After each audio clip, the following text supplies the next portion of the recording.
ទាំងអស់គ្នាមានដឹងអត់នៅប្រទេសអូស្ត្រាលីមានចំនួន6រដ្ឋហើយរដ្ឋខ្លះនៅប្រទេសអូស្ត្រាលីកូនក្មេងចាប់ផ្ដើមធ្វើការបានតាំងពីអាយុ11ឆ្នាំឡើងទៅលើជាមធ្យមនៅប្រទេសអូស្ត្រាលីកូនក្មេងអាយុចាប់ផ្ដើមពី13ទៅ15ឆ្នាំឡើងគឺគេចាប់ផ្ដើមធ្វើការរកលុយខ្លួនឯងហើយជាក់ស្ដែងខ្ញុំមានមិត្តភក្តិម្នាក់ដែលកំពុងធ្វើការជាមួយខ្ញុំរាល់ថ្ងៃហ្នឹងគាត់អាយុឥឡូវ18ឆ្នាំហើយគាត់ចាប់ផ្ដើមធ្វើការតាំងពីអាយុ13ឆ្នាំឡើងគ្រាន់តែគាត់ដល់អាយុ18ឆ្នាំភ្លាមគាត់យកលុយសន្សំរបស់គាត់ចំនួន$10,000មកទិញឡានមកទឹកមកជិះយ៉ាងហឺហាអញ្ចឹងការធ្វើការរកលុយសម្រាប់ក្មេងៗនៅប្រទេសអូស្ត្រាលីមិនថាគាត់កំពុងតែរៀននៅវិទ្យាល័យឬក៏មហាវិទ្យាល័យទេគឺជារឿងធម្មតាហើយបើសិនជាអ្នកទាំងអស់គ្នាមានគោលបំណងចង់មករៀននៅប្រទេសអូស្ត្រាលីជាសិស្សអន្តរជាតិនៅទីនេះគឺជាការងារចំនួន10ដែលសិស្សអន្តរជាតិទូទៅនៅប្រទេសអូស្ត្រាលីចូលចិត្តធ្វើចង់ដឹងថាការងារដែលពេញនិយមសម្រាប់សិស្សអន្តរជាតិនៅប្រទេសអូស្ត្រាលីនឹងមានអីខ្លះហត់ហើយរកលុយបានចំនួនប៉ុន្មានចូលមើលវីដេអូនេះទាំងអស់គ្នាហ្នឹងហើយសូមអ្នកទាំងអស់គ្នាខ្ញុំឈ្មោះជាតោគឺជាអតីតនិស្សិតអាហារូបករណ៍ផ្នែកគណនេយ្យនិងហិរញ្ញវត្ថុនៅសាកលវិទ្យាល័យ Swinburne ទីក្រុង Melbourne ប្រទេសអូស្ត្រាលីហើយខ្ញុំទើបតែបានបញ្ចប់ការសិក្សារបស់ខ្ញុំនៅចុងឆ្នាំ2024នេះឯងបច្ចុប្បន្នកំពុងធ្វើការខាងផ្នែកគណនេយ្យខាងប្រកាសពន្ធនៅប្រទេសអូស្ត្រាលីទីក្រុង Melbourne នេះខ្ញុំតែងតែធ្វើវីដេអូផ្សេងៗចែកម្លែកពីបទពិសោធន៍របស់ខ្ញុំដែលបានមកសិក្សានៅប្រទេសអូស្ត្រាលីពេល3ឆ្នាំហ្នឹងហើយបើសិនជាអ្នកទាំងអស់គ្នាចូលចិត្តហើយចង់មើលឃើញវីដេអូផ្សេងៗទៀតកុំភ្លេចជួយចុច Subscribe ក្នុង YouTube Channel របស់ខ្ញុំផងហើយចុច Follow Page ម្នាក់មួយផងអរគុណច្រើនអញ្ចឹងមុននឹងទៅចូលមើលវីដេអូពេញអំពីការងារទាំង10ដែលសិស្សអន្តរជាតិនៅប្រទេសអូស្ត្រាលីចូលចិត្តធ្វើខ្ញុំមានរឿង2ចង់ប្រាប់អ្នកទាំងអស់គ្នាទី1នោះគឺប្រាក់ខែដែលខ្ញុំនិយាយនៅក្នុងវីដេអូនេះគឺជាការប៉ាន់ស្មានរបស់ខ្ញុំបូកជាមួយនឹងការ research ផ្សេងៗរបស់ខ្ញុំនៅក្នុងអ៊ីនធឺណិតហើយប្រាក់ខែទាំងអស់នេះគឺសម្រាប់មនុស្សដែលមានអាយុចាប់ពី21ឆ្នាំឡើងលើបើសិនជាក្រោម21ឆ្នាំអាចជាបានប្រាក់ខែក្រោមនឹងទៀតចំណុចទី2ដែលខ្ញុំចង់ប្រាប់នោះគឺនៅចុងវីដេអូនេះខ្ញុំនឹងបង្ហាញនៅការងារដំបូងគេបង្អស់ដែលខ្ញុំបានធ្វើនៅប្រទេសអូស្ត្រាលីហើយការងារមួយហ្នឹងគឺចម្លែកខ្លាំងមែនទែនអត់ទាំងមាននៅក្នុង list ទាំង10ហ្នឹងផងបើចង់ដឹងថាការងារហ្នឹងជាការងារអ្វីកុំភ្លេចមើលវីដេអូហ្នឹងឲ្យដល់ចប់ទាំងអស់គ្នាអូខេអញ្ចឹងការងារទី1ដែលសិស្សអន្តរជាតិភាគច្រើនចូលចិត្តធ្វើនៅប្រទេសអូស្ត្រាលីនោះគឺជាការងារផ្សេងៗនៅក្នុងសាលាមានដូចជាអ្នកធ្វើការនៅក្នុងបណ្ណាល័យអ្នកជួយសិស្សអ្នកគិតលុយនិងការងារផ្សេងៗជាច្រើនទៀតការងារទាំងអស់នេះវារៀងពិបាករកជាងការងារផ្សេងៗដែលយើងធ្វើនៅក្រៅសាលាដូចជាអ្នករត់តុអីផ្សេងៗប៉ុន្តែវាបានលុយច្រើនជាងការងារនៅក្រៅសាលាដោយសារតែជាទូទៅការងារនៅក្នុងសាលាគេបង់លុយឲ្យច្រើនជាងការងារដែលធ្វើការនៅក្រៅសាលាដូចជាយើងបានដឹងបើសិនជាអ្នកទាំងអស់គ្នាមើលវីដេអូចាស់ៗរបស់ខ្ញុំបានប្រាប់ឲ្យថានៅប្រទេសអូស្ត្រាលីប្រាក់ខែដែលទាបបំផុតសម្រាប់មនុស្សអាយុ21ឆ្នាំឡើងលើគឺ$24.95ប៉ុន្តែនៅសាលាគេបង់ឲ្យយ៉ាងហោចណាស់ក៏លើនឹងបន្តិចដែរអញ្ចឹងវាល្អសម្រាប់សិស្សអន្តរជាតិផ្សេងៗដោយសារតែការងារហ្នឹងវារៀងស្រួលដែរហើយវាអង្គុយនៅក្នុង office ហើយបានលុយខ្ពស់ទៀតហើយដោយសារតែការងារហ្នឹងវាល្អឲ្យប្រៀបធៀបជាមួយនឹងការងារនៅក្រៅសាលាអញ្ចឹងវារៀងពិបាករកបន្តិចដោយសារតែសម្បូរមនុស្សចង់ធ្វើការនៅក្នុងសាលាហ្នឹងហើយជាទូទៅប្រាក់ខែសម្រាប់បុគ្គលិកដែលធ្វើការនៅក្នុងសាលាហ្នឹងគឺចាប់ផ្ដើមពីខ្ទង់$28ទៅ$38ក្នុងរយៈពេល1ម៉ោងការងារទី2ដែលពេញនិយមសម្រាប់សិស្សអន្តរជាតិនៅប្រទេសអូស្ត្រាលីនោះគឺការងារដែលធ្វើការនៅក្នុងហាងអាហារផ្សេងៗមានដូចជាអ្នករត់តុចុងភៅកូនកបាត់គេឬក៏អ្នកឆុងកាហ្វេអីផ្សេងៗហើយខ្ញុំផ្ទាល់បានធ្លាប់ឆ្លងកាត់ការងារមួយនឹងហើយខ្ញុំធ្វើការនៅហាង sushi រយៈពេលខ្ទង់1ឆ្នាំជាង7-2ឆ្នាំវាគឺជាការងារមួយដែលអត់សូវស្រួលហ្មងទេរឿងពិបាកដែរដោយសារតែពេលភ្ញៀវមកច្រើនអញ្ចឹងទៅយើងត្រូវធ្វើការច្រើនខ្លាំងមែនទែនហើយប្រាក់ខែក៏វាមិនបានខ្ពស់អីណាស់ណាដែរវាមានគុណសម្បត្តិនិងគុណវិបត្តិដូចគ្នាគុណវិបត្តិនោះគឺវារៀងហត់បន្តិចហើយប្រាក់ខែមិនសូវបានខ្ពស់ប៉ុន្តែបើសិនជានិយាយពីគុណសម្បត្តិវិញយើងអាចញ៉ាំម្ហូប free បានច្រើនឧទាហរណ៍ខ្ញុំធ្វើការនៅហាង sushi ញ៉ាំ sushi ឡើងតលន់ហើយជាទូទៅហាងអាហារគឺគេបើកមួយអាទិត្យ7ថ្ងៃគេមិនសូវឈប់ទេអញ្ចឹងបើសិនជាអ្នកធ្វើការនៅក្នុងហាងអាហារអាចជាគេឲ្យថ្ងៃសៅរ៍ថ្ងៃអាទិត្យយើងអាចបានលុយច្រើនអញ្ចឹងទៅហើយបើបែរមកនិយាយពីរឿងលុយវិញអ្នកដែលធ្វើការនៅក្នុងហាងអាហារហ្នឹងអាចរំពឹងទុកថាពួកគាត់អាចរកលុយបានក្នុងរយៈពេល1ម៉ោងគឺពី$26ទៅ$35ការងារដែលពេញនិយមទី3សម្រាប់សិស្សអន្តរជាតិនៅប្រទេសអូស្ត្រាលីនោះគឺការងារលក់អីវ៉ាន់ផ្សេងៗនៅក្នុងហាងលក់ទំនិញនានាការងារទាំងអស់នោះមានដូចជាអ្នកគិតលុយនៅក្នុងហាងទំនិញផ្សេងៗអ្នកធ្វើការនៅក្នុងផ្សារទំនើបឬក៏អ្នកធ្វើការនៅក្នុងហាងលក់បៃជើងលក់កៅអៅផ្សេងៗហ្នឹងការងារទាំងអស់នោះបើប្រៀបធៀបជាមួយនឹងការងារនៅក្នុងហាងអាហារគឺវារៀងស្រួលជាងដោយសារតែយើងអត់សូវបញ្ញាប់អីនោះទេការងារក្នុងហាងអាហារមានមនុស្សអង្គុយចាំឲ្យយើងធ្វើម្ហូប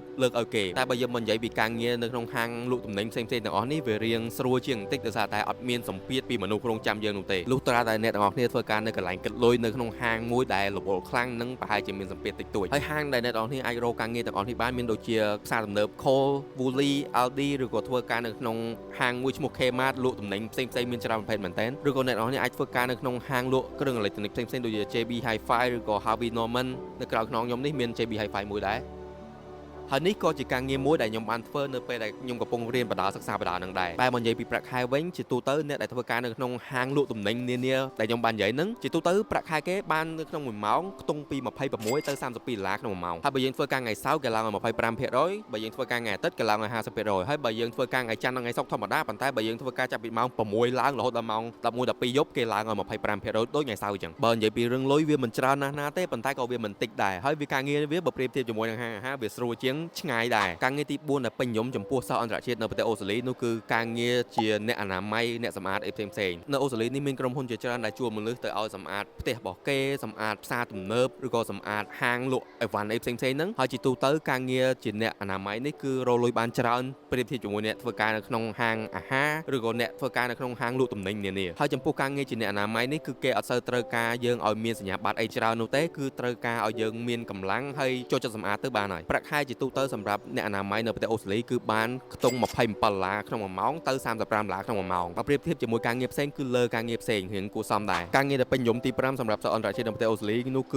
ជាការងារសន្តិសុខដើម្បីក្លាយជាសន្តិសុខនៅប្រទេសអូស្ត្រាលីបានអ្នកនរគ្នាត្រូវការរៀនសញ្ញាបត្រមួយហើយសញ្ញាបត្រហ្នឹងខ្ទង់ពី$500ទៅ$1500ចប់ហើយយើងអាចរៀនខ្លួនឯងបានខ្ទង់1អាទិត្យ2អាទិត្យ3អាទិត្យ4អាទិត្យអីចប់ហើយបើសិនជាយើងចង់រៀនលឿនតែ1អាទិត្យចប់ហើយដោយសារតែយើងរៀនខ្លួនឯងគេហៅមេរៀនអនឡាញហ្នឹងហើយខ្ញុំមានមិត្តភក្តិខ្ញុំជាច្រើនដែលបានធ្វើការជាអ្នកសន្តិសុខហ្នឹងភាគច្រើនគឺគាត់មកពីប្រទេសឥណ្ឌាសេរីលង្កាឬក៏ប៉ាគីស្ថាន3ប្រទេសហ្នឹងចូលចិត្តការងារសន្តិសុខហ្នឹងដោយសារតែការងារសន្តិសុខហ្នឹងគឺប្រៀបធៀបមួយការងារផ្សេងស្រួលខ្លាំងមែនទែនភាគច្រើនគឺគាត់ឈរនៅមួយកន្លែងឬក៏ដើរមើលការពារកុំឲ្យមានអ្នកលួចអីវ៉ាន់អីផ្សេងឬក៏មានគ្រោះថ្នាក់អីឬក៏បើសិនបើគាត់ឃើញមានអ្នកណាគេម្នាក់ដែលកាន់អាវុធអីផ្សេងគាត់អាចតែហៅប៉ូលីសឬក៏គាត់អាចមានយុទ្ធសាស្ត្រអីផ្សេងសម្រាប់ការពារបុគ្គលទូទៅនៅក្នុងកន្លែងដែលគាត់ធ្វើការហ្នឹងនេះគឺជាការងារមួយដែលរកលុយបានរឿងច្រើនគួរសមប្រៀបធៀបជាមួយនឹងការងារផ្សេងខ្ញុំធ្លាប់បានសម្ភាសមិត្តភក្តិរបស់ខ្ញុំដែលធ្វើការជាអ្នកសន្តិសុខហ្នឹងអ្នកខ្លះប្រាប់ខ្ញុំថាមួយអាទិត្យគាត់អាចរកលុយបានខ្ទង់$2000អាទិត្យខ្លះអាចដល់$3000ឬក៏អាចលើនឹងទៀតដោយសារតែដូចខ្ញុំប្រាប់អញ្ចឹងនៅប្រទេសអូស្ត្រាលីដល់ពេលយើងធ្វើការពេលយប់គេអាចឲ្យលុយយើង25%ឬក៏50%លើលុយយើងធម្មតាទូទៅអញ្ចឹងអ្នកដែលធ្វើការបានលុយច្រើនហ្នឹងគឺ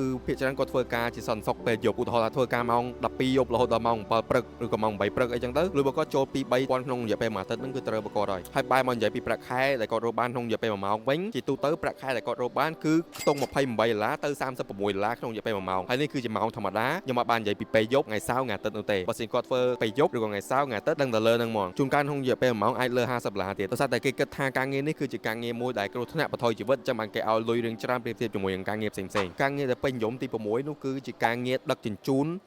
មនុស្សដឹកជញ្ជូនអីវ៉ាន់ដឹកជញ្ជូនម្ហូបអីផ្សេងដូចជានៅខ្មែរដឹកជញ្ជូន Grab Food Panda ទៅទូទៅហ្នឹងប៉ុន្តែនៅនេះដឹកជញ្ជូនតាម Uber តាម Didi ហើយនិងតាមក្រុមហ៊ុនផ្សេងនៅប្រទេសអូស្ត្រាលីតាមការសង្កេតរបស់ខ្ញុំអ្នកដែលដឹកជញ្ជូននៅនេះភាគច្រើនគេដឹកជញ្ជូនម្ហូបអាហារហើយនិងដឹកជញ្ជូនមនុស្សគេអាចដឹកជញ្ជូនបានតាមឡានតាមម៉ូតូឬក៏តាមកង់អង្គុយអីផ្សេងហ្នឹងមានមនុស្សមួយចំនួនក៏ចូលចិត្តការងារបែបនេះដោយសារតែគាត់មានអារម្មណ៍ថាគាត់មានសេរីភាពអត់មានអ្នកគ្រប់គ្រងជីវិតរបស់គាត់ហើយអ្នកខ្លះទៀតក៏គាត់មិនសូវចូលចិត្តការងារនេះដែរដោយសារតែការងារនេះគឺជាការងារមួយដែលតម្រូវឲ្យអ្នកនរគ្នាត្រូវដើរចេញទៅរហូតមិនថាភ្លៀងកោឯនោះទេពិសេសជាងគេគឺខែភ្លៀងបើសិនជាអត់ចេញធ្វើការគឺអត់បានលុយនោះទេហើយបើនិយាយពីប្រាក់ខែវិញការងារនេះគឺជាការងារមួយដែលអត់មានអ្នកបើកប្រាក់ខែឲ្យអ្នកនរគ្នាទេអញ្ចឹងបើសិនជាអ្នកនរគ្នាធ្វើការដឹកជញ្ជូនបានច្រើនបានលុយច្រើនដឹកជញ្ជូនបានតិចបានលុយតិចហើយព័ត៌មានប្រាក់ខែនេះគឺខ្ញុំរកបានពីអ៊ីនធឺណិតហើយនឹង ChatGPT គាត់ថានៅក្នុងរយៈពេល1ម៉ោងជាមធ្យមអ្នកដឹកជញ្ជូននឹងបានលុយពីខ្ទង់$25ទៅ$35តែកុំភ្លេចថាបើសិនជាអ្នកនរគ្នាធ្វើការដឹកជញ្ជូនមួយនេះអ្នកនរគ្នាត្រូវការដកថ្លៃចំណាយផ្សេងដូចជាថ្លៃចាក់សាំងឬក៏ថ្លៃជួសជុលរថយន្តផ្សេងឥឡូវបែរមកនិយាយពីការងារទី7នេះវិញ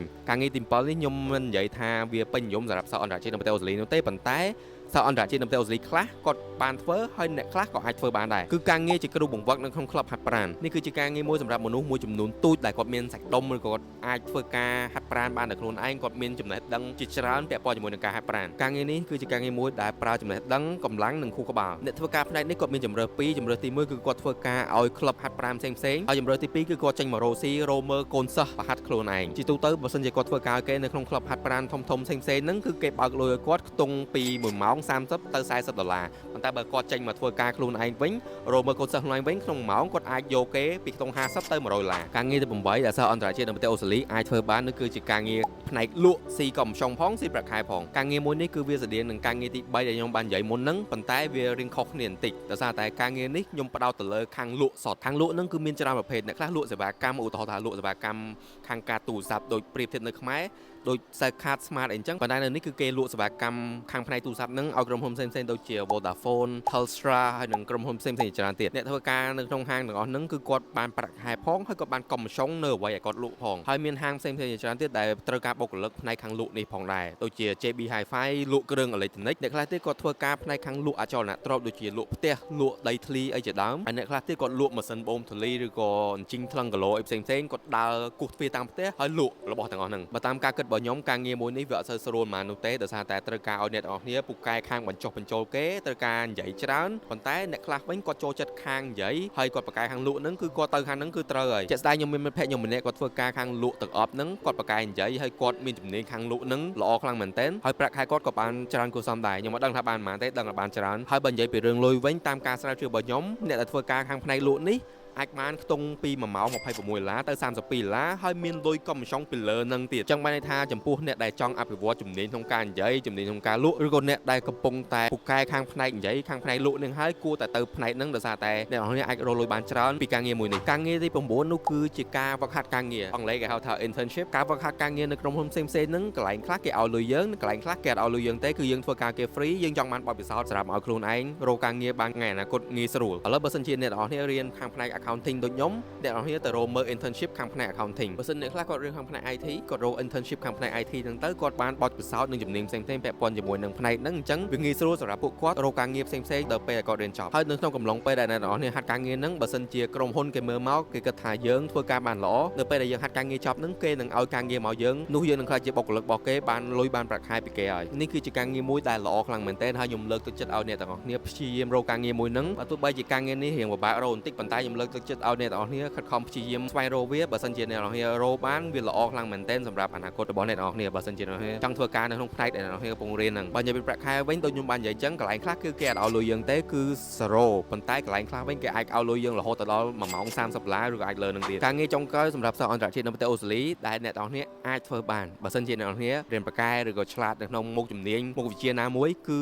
ធ្វើជាគ្រូបង្ហាត់ក្រៅម៉ោងនិយាយទៅយើងបរៀនគួរឲ្យគេឧទាហរណ៍ថាអ្នកនរគ្នាប្រកែគណិតវិទ្យាអ្នកនរគ្នាអាចបង្ហាត់គណិតវិទ្យាសម្រាប់សិស្សវិទ្យាល័យឬក៏អាចបង្ហាត់គណិតវិទ្យានឹងទៅសិស្សអនុវិទ្យាល័យឬក៏សិស្សក្មេងៗក្រោមចំនួនដែលយើងរៀនហ្នឹងជាទូទៅបើនិយាយពីការងារមួយនេះគឺពិបាករកខ្លាំងមែនទែនខ្ញុំគិតថាអ្នកនរគ្នាអាចនឹងពិបាករកការងារមួយនេះប៉ុន្តែវាមានឱកាសឲ្យអ្នកទាំងអស់គ្នាបើសិនជាអ្នកនរគ្នាប្រកែខាងផ្នែកគេមួយអ្នកទាំងអស់គ្នាអាចរកសិស្សមកខ្លួនឯងគេហៅថាបើកបង្ហាត់គួរខ្លួនឯងបណ្ដោយអត់យកប្រាក់ខែពីគេទេប៉ុន្តែវាទៅជារបៀបរកស៊ីវិញហើយខ្ញុំនិយាយនេះមិនសំដៅទៅលើការបង្ហាត់គួរផ្នែកគណិតតែមួយមុខនោះទេអ្នកទាំងអស់គ្នាអាចបង្ហាត់គួរផ្សេងៗដូចជាខាងផ្នែកវិទ្យាសាស្ត្រខាងផ្នែករូបវិទ្យាឬក៏ខាងផ្នែកតន្ត្រីឬក៏ភាសាដទៃនានាដូចជាភាសាខ្មែរភាសាអង់គ្លេសភាសាចិននេះជាដើមក្នុងរយៈពេល1ម៉ោងអ្នកនរគ្នាអាចយកគេបានខ្ទង់តម្លៃ$30ទៅ$90ច្រើនគួរសមដែរមិនចឹងឥឡូវបែរមកនិយាយពីការងារដំបូងគេបង្អស់ដែលខ្ញុំបានធ្វើនៅប្រទេសអូស្ត្រាលីនោះគឺធ្វើជាជាងកាត់សក់តែខ្ញុំសាប់ច្រឡំហេគឺជាជាងកាត់សក់មានឆ្ងល់ថាមិនបានខ្ញុំរកការងារមួយនឹងបានហើយមិនបានខ្ញុំអាចធ្វើជាងកាត់សក់បានអញ្ចឹងមុនខ្ញុំមកប្រទេសអូស្ត្រាលីនេះខ្ញុំដឹងថាការងារនៅប្រទេសអូស្ត្រាលីសិស្សអន្តរជាតិអាចធ្វើបានការងារផ្សេង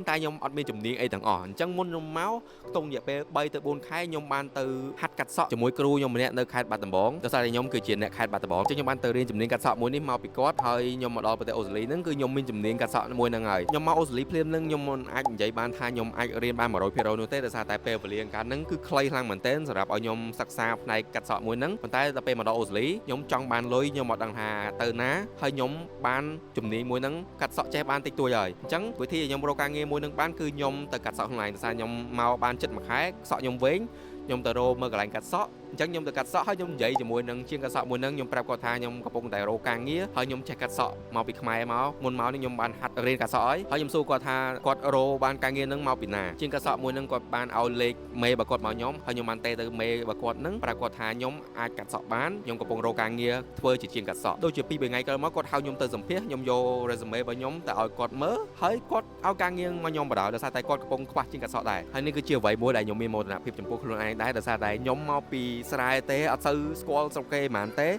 កាត់សក់ក៏អត់សូវចេះឯហ្មងដែរប៉ុន្តែហ៊ានខ្លាំងមែនទែនចង់បានលុយស្អីក៏ហ៊ានធ្វើដែរនិយាយរួមទៅការខ្ញុំនៅក្មេងហ្នឹងគឺហ៊ានឈាមឆៅដៃឆៅហ្មងចង់បានលុយគឺធ្វើហ្មងសូម្បីខ្លួនឯងអត់សូវចេះប៉ុន្តែហ៊ានកាត់សក់ឲ្យគេកាត់សក់ឲ្យជនជាតិអូស្ត្រាលីមួយថ្ងៃខ្ទង់20ក្បាលអញ្ចឹងចំពោះអ្នកមើលទាំងអស់គ្នានឹងវិញបើសិនជាអ្នកនរគ្នាមានគោលដៅឲ្យគេមួយហើយចង់បានឲ្យគេមួយខ្ញុំលើកទឹកចិត្តឲ្យអ្នកនរគ្នាព្យាយាមធ្វើវាហ៊ានមានភាពក្លាហានហើយឆ្ពោះទៅរកគោលដៅនឹងជានិច្ចបើយើងធ្វើខុសធ្វើត្រូវអីចាំគិតតាមក្រោយសំខាន់យើងមានគោលដៅអីមួយខិតខំព្យាយាមយកវាឲ្យបានហើយខ្ញុំកាត់សក់នឹងភ័យនឹងអីហ្នឹងដោយសារតែកាត់សក់ខ្លាចតែកាត់ឲ្យគេអត់ស្អាតមិត្តភក្តិខ្ញុំកាត់តែ10នាទីហើយខ្ញុំកាត់ឡើងចង់កន្លះម៉ោងជួនកាលជិត1ម៉ោងគេហៅថាជីវិតជូរជាត់នៅប្រទេសអូស្ត្រាលីបើចូលចិត្តវីដេអូមួយនេះចុច follow page ម្នាក់មួយផងហើយកុំភ្លេចជួយចុច subscribe ក្នុង YouTube channel របស់ខ្ញុំផងអរគុណច្រើនបាយបាយ